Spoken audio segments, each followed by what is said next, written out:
గాజాలో Hamas స్టోరీకి almost end card పడిపోయింది. లెబనాన్లో Hezbollah కథ కూడా క్లైమాక్స్ కు చేరుకుంటోంది. మరో శత్రు దేశం ఇరాన్ కూడా మొసాద్ కొట్టిన దెబ్బతో కన్నుల గుడ్లు తేల్చేసింది. ఇక మిడిల్ ఈస్ట్ లో అంతా ప్రశాంతమే అనుకున్నారంతా. ఇజ్రాయెల్ కూడా యుద్ధానికి ముగింపు చెప్పాలనే భావించింది. కానీ ఎక్కడో ఓ చిన్న అనుమానం. హమాస్ హిజ్బుల్లా అంత ఈజీగా అంతమయ్యే ఛాన్సే లేదని నెతన్యాహుకు తెలుసు. ఆ రెండు గ్రూపులు అంతం కావాలంటే ఇరాన్ సపోర్ట్ లేకుండా చేయటం ఒక్కటే మార్గమని తెలుసు. ఇలాంటి సమయంలోనే వెతకబోయిన తీగ కాలికి తెగినట్లు అద్భుత అవకాశం నెతన్యాహు తలుపు తట్టింది. ఆ అవకాశమే సిరియా అంతర్యుద్ధం. ఇప్పుడు ఆ అవకాశాన్ని ఆయన ఉపయోగించుకుంటున్నారు.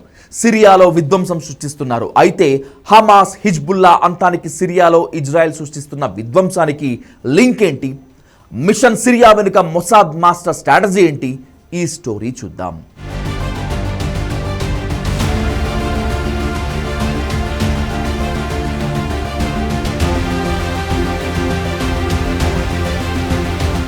డిసెంబర్ 7వ తేదీ సిరియాలో అంతర్యుద్ధం పతాక స్థాయికి చేరిన రోజు. తిరుగుబాటు దళాలు సిరియాలోని ఒక్కొక్క నగరాన్ని ఆక్రమించుకుంటూ బుల్లెట్ వేగంతో దూసుకొస్తున్నారు. ఈ పరిణామాలను సిరియా అధ్యక్షుడు బషర్ అల్ అసద్ నిశితంగా పరిశీలిస్తున్నాడు. అదే సమయంలో సిరియా పరిణామాలను మరొకరు కూడా పరిశీలిస్తున్నారు. సిరియా తిరుగుబాటు దళాల వశమైతే ఏం చేయాలి, ఎలా ముందుకు వెళ్లాలని తన టీంతో చర్చిస్తున్నారు. అతడు మరెవరో కాదు, ఇజ్రాయెల్ ప్రధాని బెంజమిన్ నెతన్యాహు. ఈ ఇద్దరిలో ఒకరు ప్రాణం కాపాడుకోవటానికి, మరొకరు దేశాన్ని కాపాడుకోవటానికి సమాలోచనలు చేస్తున్నారు. చివరికి ఆ రోజు అర్ధరాత్రి సమయానికి అసద్కు తన ఫ్యూచర్ ఏంటో అర్థమైపోయింది. తాను ఇంకా సిరియాలో ఉంటే మరణం తప్పదనే నిర్ణయానికి వచ్చేశాడు. ఆ వెంటనే రష్యాతో సంప్రదింపులు మొదలుపెట్టాడు. ఇంచుమించు అదే సమయంలో నెతన్యాహు సైతం సిరియాలో అసద్ ప్రభుత్వం మనుగడ సాగించడం ఇంపాసిబుల్ అనే నిర్ణయానికి వచ్చేశాడు. నెక్స్ట్ ఏం చేయాలనే దానిపై మొసాద్తో చర్చలు జరిపారు. నిమిషాల్లోనే ప్లాన్ సిద్ధమైపోయింది. ఇక చేయాల్సిందల్లా ఫోర్స్ను సిద్ధం చేయటం ఒక్కటే.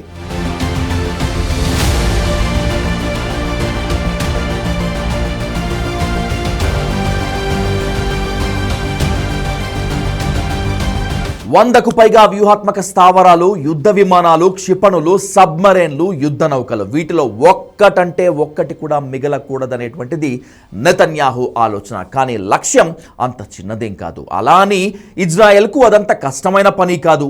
చివరకు 3 రోజుల టైం తీసుకున్నారు. 350 యుద్ధ విమానాలను యాక్షన్లోకి దించారు. అనుకున్నట్టే 320 లక్ష్యాలపై ఆ ఫైటర్ జెట్లు విరుచుకు పడిపోయాయి. మొదటి రోజే సిరియా ఎయిర్ ఫోర్స్, నేవీ ఆయుధాలను 80% ధ్వంసం చేసేశాయి. 2 కీలక పోర్టులను నామరూపాలు లేకుండా తుడిచిపెట్టేశాయి. 15 యుద్ధ నౌకలు, రాడార్లు, మిసైళ్లు, దాడి చేసే సత్తా ఉన్న హెలికాప్టర్లు, ఇలా ఒక్కటేంటి కంటికి కనిపించిన ఏ లక్ష్యాన్ని విడిచిపెట్టకుండా సిరియాను తగలబెట్టేసి వచ్చింది ఇజ్రాయెల్ వాయుసేన.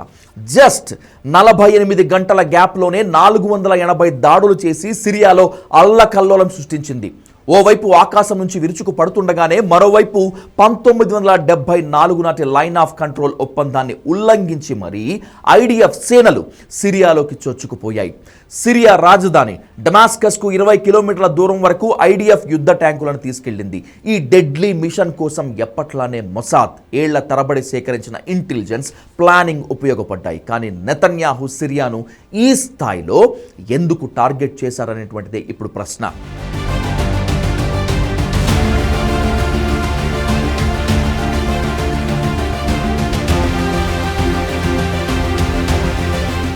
ఎందుకంటే ఇజ్రాయెల్కు ఇప్పుడు అతిపెద్ద ముప్పు హమాస్ నుంచో, హిజ్బుల్లా నుంచో కాదు, సిరియా నుంచే పొంచి ఉంది. అందుకు కారణం టెల్ అవీవ్ నియంత్రణలో ఉన్న గోలన్ హైట్స్కు అతి చేరువలో ఉన్న హయత్ తహ్రీర్ అల్ షామ్ వంటి సిరియా తిరుగుబాటు దళాలు పాగా వేయటమే. దీంతో తమకు ముప్పు పొంచి ఉంది అని ఇజ్రాయెల్ భావిస్తోంది. ఇదే సమయంలో రసాయన ఆయుధాలు, అధునాతన ఆయుధాలు శత్రువుల చేతుల్లోకి చేరటంతో ఇజ్రాయెల్ భద్రత మరింత రిస్కులో పడింది.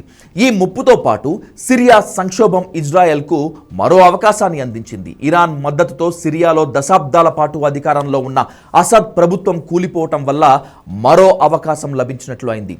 నిజానికి లెబనాన్లోని హిజ్బుల్లా గ్రూప్కు సిరియా ద్వారానే ఇరాన్ ఆయుధ సహాయం సహాయం చేస్తోంది. అసద్ ప్రభుత్వ మద్దతుతో హిజ్బుల్లాకు అవసరమైన ప్రతిసారి ఇరాన్ ఆయుధాలను స్మగ్లింగ్ చేసేది. దీంతో సిరియా ద్వారా లెబనాన్లోని హిజ్బుల్లా మిలిటెంట్ గ్రూప్కు ఇరాన్ చేసే ఆయుధాల స్మగ్లింగ్కు అడ్డుకట్ట వేసేందుకు ఇదో అద్భుత అవకాశంగా ఇజ్రాయెల్ భావించింది. అందుకే సిరియాలో ఈ రేంజ్ యాక్షన్లోకి దిగింది. తన మిత్ర దేశమైన సిరియాలో ఇజ్రాయెల్ ఆయుధాలను ధ్వంసం చేస్తుంటే ఇరాన్ చూస్తూ ఉండిపోవాల్సి వచ్చింది.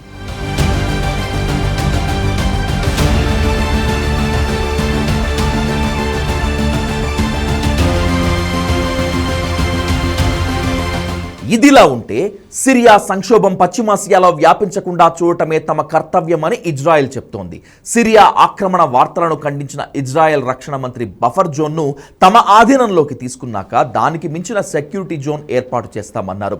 సిరియా వ్యాప్తంగా ఉన్న భారీ ఆయుధాలను ధ్వంసం చేసి సెక్యూరిటీ జోన్ క్రియేట్ చేస్తామన్నారు. తద్వారా సిరియా మీదుగా లెబనాన్ను ఇరాన్ చేసేటువంటి ఆయుధ స్మగ్లింగ్ అడ్డుకుంటామన్నారు.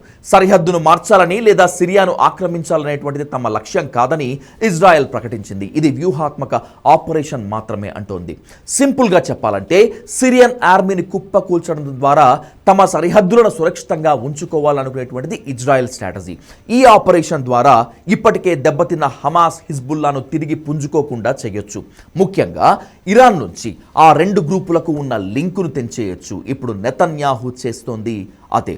సింపుల్గా చెప్పాలంటే మిడిల్ ఈస్ట్లో అసలు సిస్సలైనటువంటి ఆట ఇప్పుడే మొదలైంది.